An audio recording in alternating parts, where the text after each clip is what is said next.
ये कहानी मेरी जुबानी है।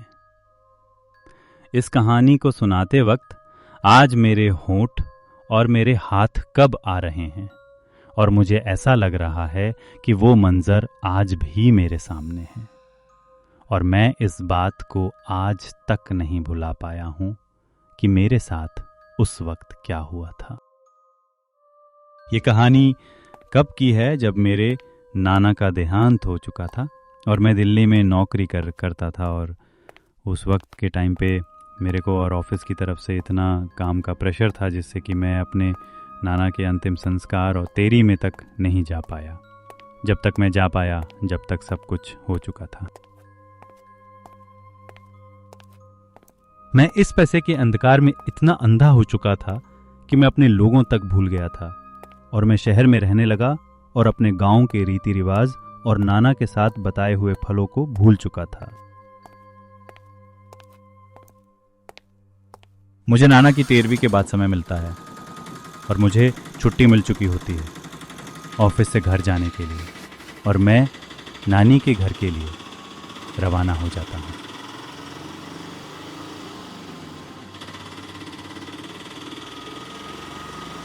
मुझे आज भी याद है कि मुझे नाना पहले अब बाज़ार लेके जाया करते थे और हम लोग गांव में मेला घूमा करते थे, और जब मेरी गर्मियों की छुट्टियां पड़ा करती, नहीं तो मैं और मेरी मम्मी नाना नानी के घर ज़रूर जाया करते थे।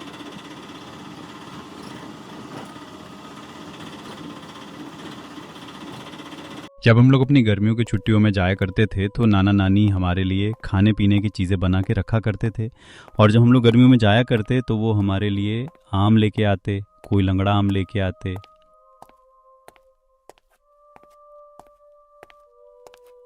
जब हम लोग अपनी गर्मियों की छुट्टियों में जाया करते थे तो नाना नानी हमारे लिए खाने पीने की चीज़ें बना के रखा करते थे, और जब हम लोग गर्मियों में जाया करते तो वो हमारे लिए आम लेके आते, कोई लंगड़ा आम लेके आते।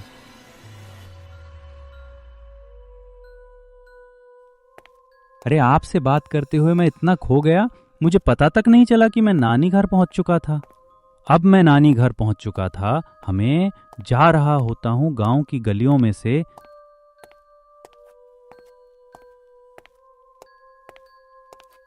मेरे सामने से जाती हुई बैलगाड़ियां वो सारी यादें बता रही थी जो मैंने अपने नाना के साथ बिताई थी, और मैं उनके साथ मेले में बैठ के जाया करता था।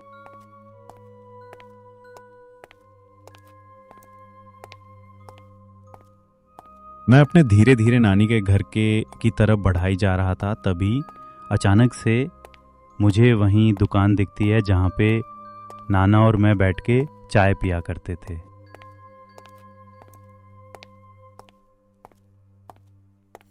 मैं उसे दुकान की तरफ देख ही रहा था, तभी अचानक से उसे दुकान का दुकानदार मुझे आवाज देकर बुलाता है।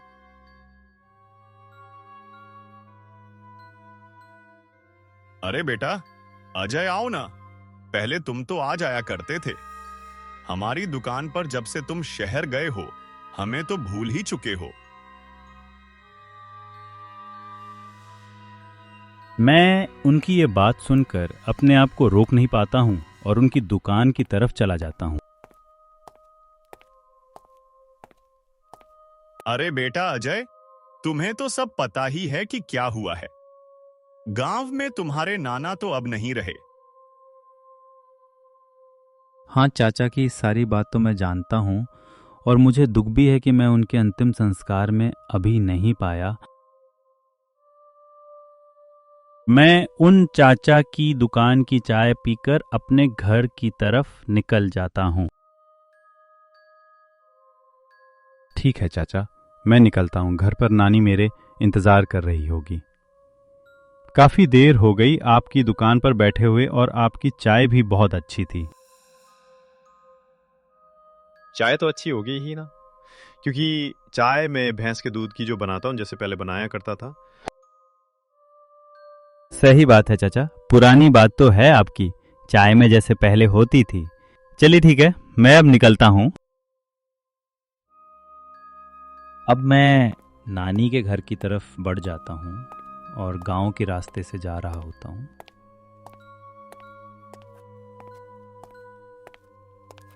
कुछ समय बाद रास्ते में मेरा दोस्त शिवम मिलता है।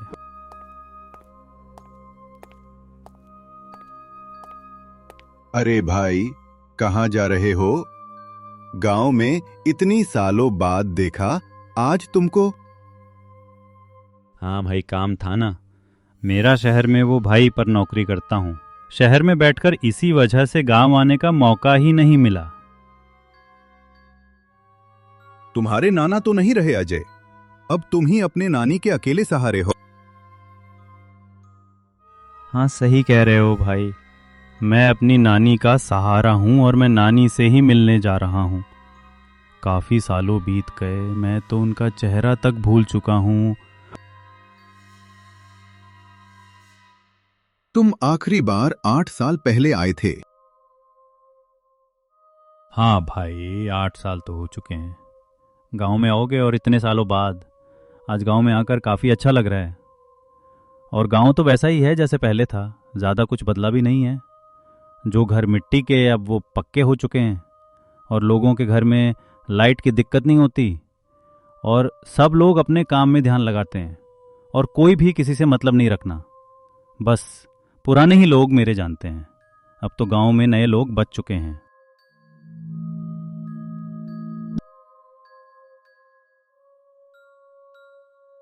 सही कह रहे हो अजय भाई, अब तो यही सब पर बदला है। वैसे गांव तो बड़ा पुराना जैसा ही है। चलो ठीक है भाई, मैं निकलता हूँ, काफी देर हो चुकी है। मेरी नानी मेरा घर पर इंतजार कर रही होगी, नहीं तो वो बोलेंगे कहाँ पे रह गया था इतनी देर तक। तो मैं अपनी नानी के घर की तरफ के लिए निकल जाता हूँ, और मैं जा रहा होता हूँ धीरे धीरे।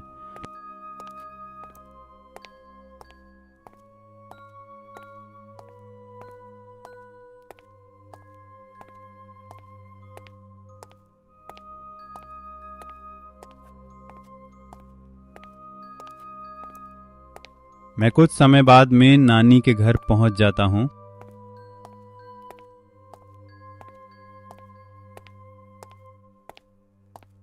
मैं घर के अंदर जाता हूं और नानी सामने बैठी हुई होती है बिस्तर पर। नानी मुझे देखकर खुश हो जाती है, और उन्हें देखकर ऐसा लग रहा था जैसे कि मेरे आने से उनके अंदर जान में जान आ गई। बेटा, तू कहाँ था इतने सालों से? तू शहर में जाकर पैसों में इतना अंधा हो गया कि तू सिर्फ नौकरी पर ही ध्यान देने लगा। ना तो कभी गांव आया, ना कभी तूने हमारा और नाना का हालचाल पूछा। अब तुम्हारे नाना भी नहीं रहे। इस दुनिया में अब सिर्फ मामा मामी ही बचे हैं। हाँ नानी, तुम बिल्कुल सही कह रही हो। ये मुझे इतनी बड़ी गलती हो गई कि मैं पैसों में इतना अंधा हो चुका था कि मैं तो अपने घर वालों को ही भूल गया। मैं अपने नाना नानी को तक भूल गया, जिनके साथ मैं बचपन में अपना समय बिताया और जिनके साथ मैं इतना बड़ा हुआ। जब मामा ने मुझे बताया कि नाना नहीं रहे, तब मुझे ये बात सुनकर काफ़ी बुरा लगा और मैं अपने आप को आने से रोक न पाया। पर मैं क्या करता, मेरे ऊपर काम का इतना प्रेशर था, इस वजह से मैं गांव आने की सोच भी नहीं सकता था। मुझे क्या पता था नहीं इतना सब कुछ हो जाएगा और नाना इस दुनिया में नहीं रहेंगे। नहीं तो मैं एक बार ज़रूर उनसे मिलने आता, पर मेरी इतनी फूटी किस्मत की मैं उनसे आखिरी बार तक नहीं मिल पाया। कोई बात नहीं बेटा, तू उनसे नहीं मिल पाया तो अब मैं ही बची हूँ। हाँ, नानी नाना के जाने के बाद आप ही जो इस घर में मेरी अपनी हो। हम मामा मामी भी हैं। तभी इतनी सी देर में एक कमरे में से लेकर कामामी आती है और मुझसे कहती है, अरे अजय, तुम कब आए? मैं तुम्हें देखा भी नहीं। कुछ नहीं मानी जी, बस अभी आके बैठा हूं। नानी से बातें कर रहा था, इतने सालों बाद जो मिला हूं।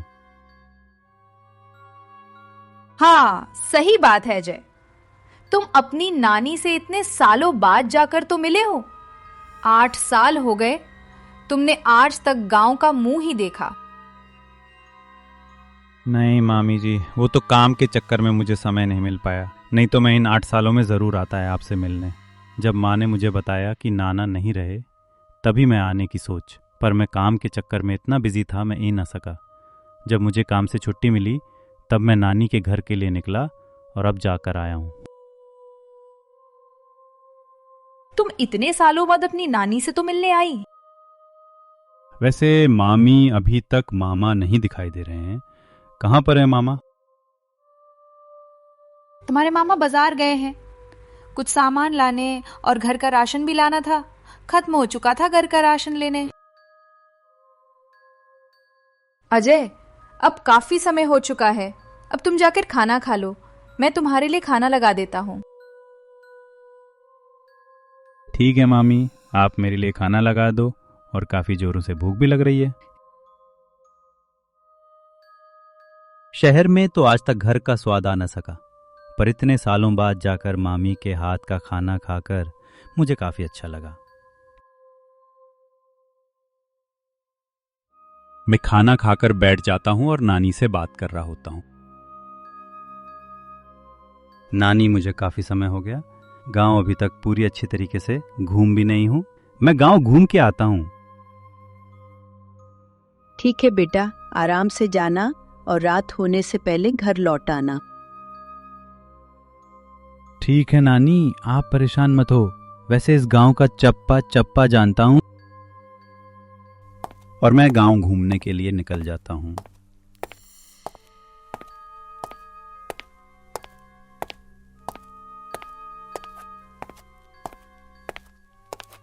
इतने सालों बाद इस गांव को देखकर काफी अच्छा लग रहा था। लोग अपने खेती किसानी में व्यस्त थे और बच्चे खेल रहे थे, और ऐसा लग रहा था कि ये बचपन कष्ट वापस आ जाए और मैं भी अपनी नानी घर जाऊं और मुझे भी ऐसा पल जीने के लिए मिले।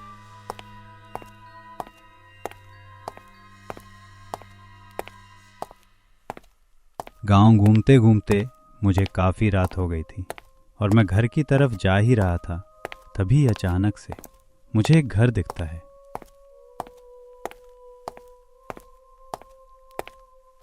उसे घर को देखकर ऐसा लग रहा था जैसे वो कितने सालों से बंद हो और किसी ने उसके अंदर एक कदम तक ना रखा हो। अचानक से आंधी और तूफान आ जाता है और उसके साथ बारिश भी लेकर आता है, और इतनी तेज बारिश होने लगती है पूछो मत।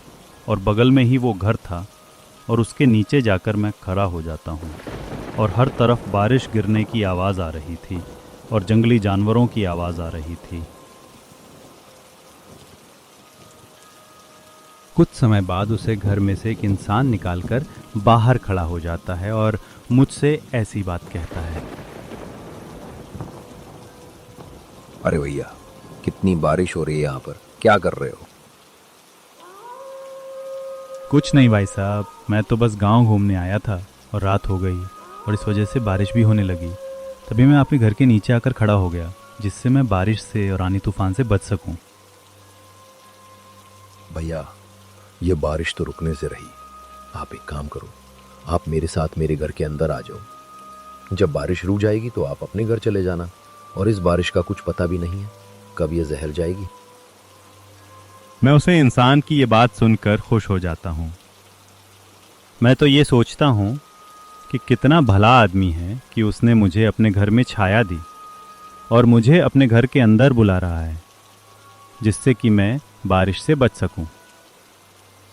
पर मुझे क्या पता था कि इसके बाद मेरे साथ क्या होने वाला है।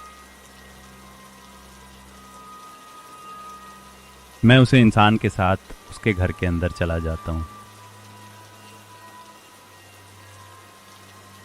उसके घर के अंदर जाते ही ऐसा लग रहा था कि ये घर कितने सालों से बंद है, और उसके घर में काफी गंदी बदबू भी आ रही थी। ऐसा लग रहा था जैसे कि कोई जानवर मरा हुआ है कोने में। घर पूरा अंदर से फैला हुआ, नीचे बिस्तर गिरे हुए, पर ऐसा लग रहा था जैसे कि किसी ने इस दरगाह इतना बड़ा हालत बना दिया है और किसी ने कदम तक नहीं रखा है इस घर में इतने सालों से। मैं और वो एक कोने में जाकर बैठ जाते हैं और बातें करने लगते हैं। वैसे तुम कहां से रहने वाले हो भाई? मैं आज तक इस गांव में देखा नहीं है और ना ही मैं तुम्हें जानता हूं। तुम लगता है तुम कहीं बाहर से आए हो। सही बात है आपकी, मैं ये इस गांव का हूं ही नहीं। मैं तो बाहर से आया हूं अपने नानी घर घूमने। मेरे नाना का देहांत हो चुका था और काम के चक्कर में मुझे आने का मौका नहीं मिला। जब मेरी छुट्टी हुई तो मैं कहां पर आया हूं। चलो अच्छी बात है, तुम अपनी नानी से आखिरी बार मिल लेना। इस बार पता चले कि अगली बार ना मिल पाऊं। ये बात सुनकर मुझे काफ़ी अजीब लगता है और मुझे थोड़ा बहुत उसके ऊपर शक होना शुरू हो जाता है। अच्छा, ये तुम्हारी नानी का घर है, तो तुम बचपन में भी आते हो कि यहाँ पे घूमने, और तुम इस गांव का चपचपा जानते होंगे। जी हाँ, सही बात है आपकी। मैं इस गांव का चप्पा चप्पा जानता हूँ और मुझे इस गांव का हर घर और हर कोना पता है। क्या तुम्हें इस घर के बारे में कुछ पता है जिसके अंदर आज हम लोग बैठे हैं? हाँ, इस घर के बारे में मैं जानता तो हूँ। लोग कहते हैं कि इस घर में पहले ही जमींदार रहा करता था, जो लोगों के ऊपर पहले अत्याचार करता था। एक दिन वो जमींदार हार्ट अटैक से मारा जाता है। तब से उसकी आत्मा यहाँ पर घूमती है और लोगों को यहाँ पर रात में आने से डर भी लगता है।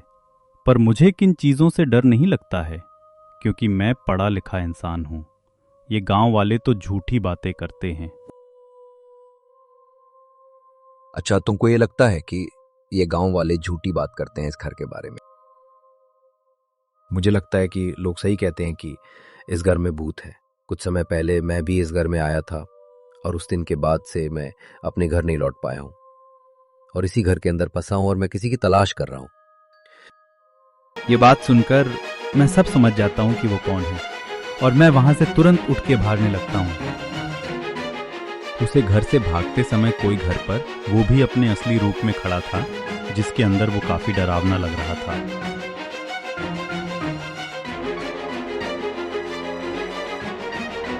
मुझे सब समझ में आ जाता है कि वो कौन था।